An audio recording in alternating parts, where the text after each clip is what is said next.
आज हम फिल्म सिंघम के बारे में जानेंगे।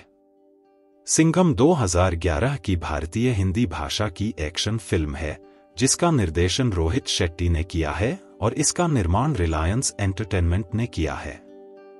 यह फिल्म लेखक यूनुस सजावल और फरहाद साजिद की पटकथा पर आधारित है। यह शेट्टी की कॉप यूनिवर्स की पहली किस्त है।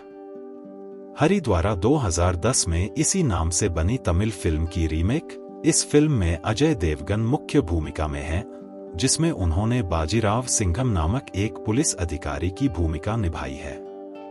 उनके साथ काजल अग्रवाल और प्रकाश राज भी हैं, जिन्होंने मूल फिल्म की तरह ही अपनी भूमिका दोहराई है। इसे 22 जुलाई 2011 को भारत में सिनेमाघरों में रिलीज किया गया और बॉक्स ऑफिस पर इसे अच्छी प्रतिक्रिया मिली। फिल्म ने पहले दिन भारत में 9 करोड़ कमाए और 40 करोड़ के बजट के मुकाबले दुनिया भर में कुल 141.30 करोड़ की कमाई की, जिससे यह बॉक्स ऑफिस पर सुपरहिट रही। 2. बॉक्स ऑफिस पर फिल्म की सफलता के बाद देवगन और शेट्टी ने सीक्वल सिंघम रिटर्न्स 2014 के लिए सहयोग किया। देवगन ने शेट्टी के निर्देशन में बनी सिम्बा 2018 और सूर्यवंशी 2021 में अपनी भूमिका दोहराई, जो मिलकर शेट्टी की कॉप यूनिवर्स बनाती है। आइए अब फिल्म की कहानी को शुरू करते हैं। कहानी की शुरुआत में इंस्पेक्टर राकेश कदम, सुधांशु पांडे, एक ईमानदार पुलिस अधिकारी है जो जयकांत शिकरे, प्रकाश राज द्वारा लगाए गए भ्रष्टाचार के झूठे आरोपों के कारण आत्महत्या कर लेता है, जो गोवा में एक अपराध मालिक, व्यवसायी और राजनेता है जो अपहरण, जबरन वसूली और तस्करी जैसे विभिन्न रैकेट चलाता है। कदम की पत्नी मेघा, सोनाली कुलकर्णी, उसके सामने जयकांत से बदला लेने की कसम खाती है और कहती है कि भगवान उसे इस कृत्य के लिए न्याय देंगे। कहानी गोवा महाराष्ट्र सीमा के पास एक छोटे से गांव शिवगढ़ में जाती है। कदम की तरह एक ईमानदार पुलिस अधिकारी बाजीराव सिंघम, अजय देवगन, शिवगढ़ पुलिस स्टेशन का प्रभारी है। अपने शहर के प्रभारी एक स्टेशन हाउस अधिकारी, वह अपने शहर की अधिकांश समस्याओं को अनौपचारिक रूप से और बिना चार्जशीट दाखिल किए हल करता है, जिससे उसे ग्रामीणों से बहुत प्रतिष्ठा और प्यार मिलता है। गौतम गोटिया भोसले, सचिन खेडेकर, एक उद्योगपति और बाजीराव के पिता, माणिकराव मान्या सिंघम, गोविंद नामदेव के बचपन के दोस्त हैं। वह अपनी पत्नी और बेटियों काव्या, काजल अग्रवाल और अंजलि, सना अमीन शेख के साथ शिवगढ़ आता है। आखिरकार सिंघम और काव्या एक दूसरे से प्यार करने लगते हैं।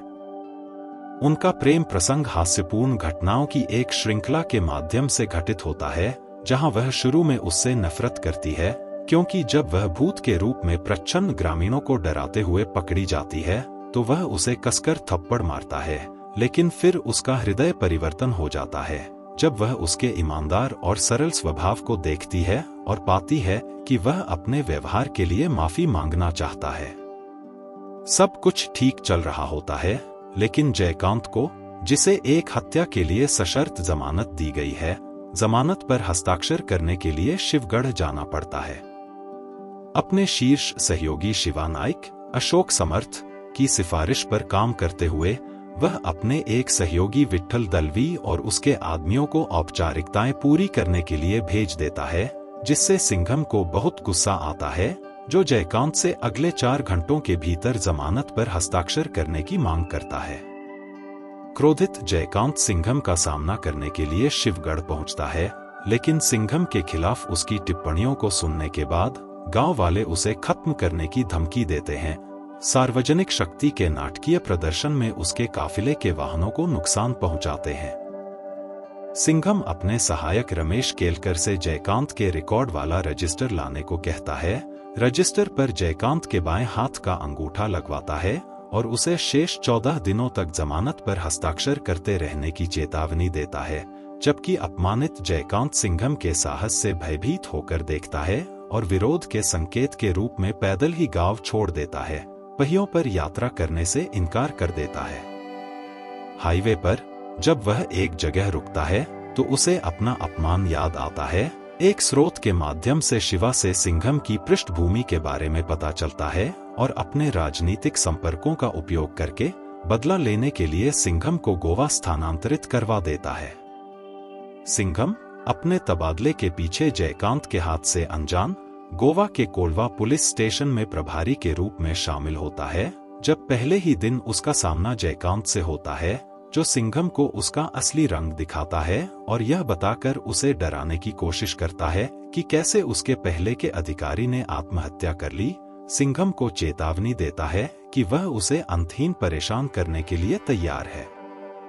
अंततः अपने सहकर्मियों और कनिष्ठों सब इंस्पेक्टर देव फडनीस, विनीत शर्मा, सब इंस्पेक्टर अब्बास मलिक, अंकुर नैयर और हेड कांस्टेबल प्रभु सावलकर, अशोक सराफ के साथ चर्चा में उसे पता चलता है कि तीनों अधिकारी जयकांत से उसके अपराधों की कितनी नफरत करते हैं, लेकिन जयकांत की राजनीतिक शक्तियों के कारण कोई कार्रवाई करने में असमर्थ हैं।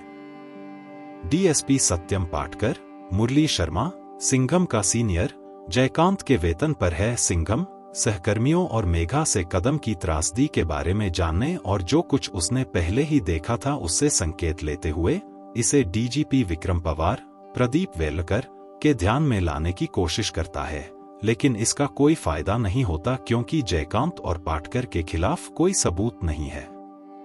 स्थानीय मंत्री अनंत नार्वेकर, अनंत जोग, जल्द ही सिंघम की परेशानियों को बढ़ा देता है जब वह जयकांत के खिलाफ उसका समर्थन करने से इनकार कर देता है। बाद में उसे अपने स्थानीय राजनीतिक दल के उम्मीदवार के रूप में पेश करता है।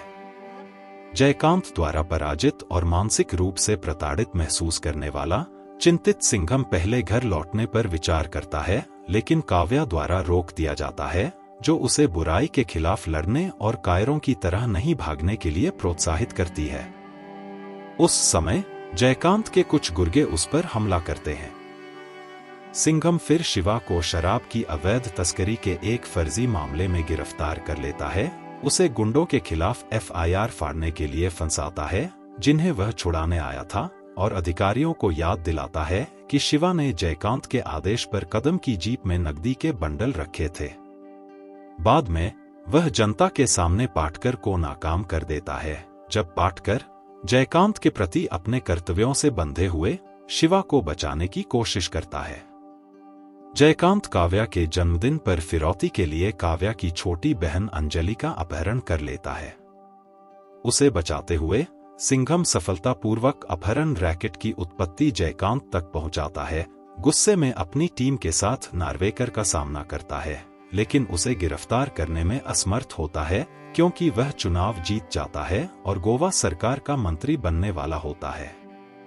जयकांत की पार्टी चुनाव जीत जाती है। वह सिंघम को 24 घंटे के भीतर शिवगढ़ वापस जाने के लिए ट्रांसफर ऑर्डर थमा देता है।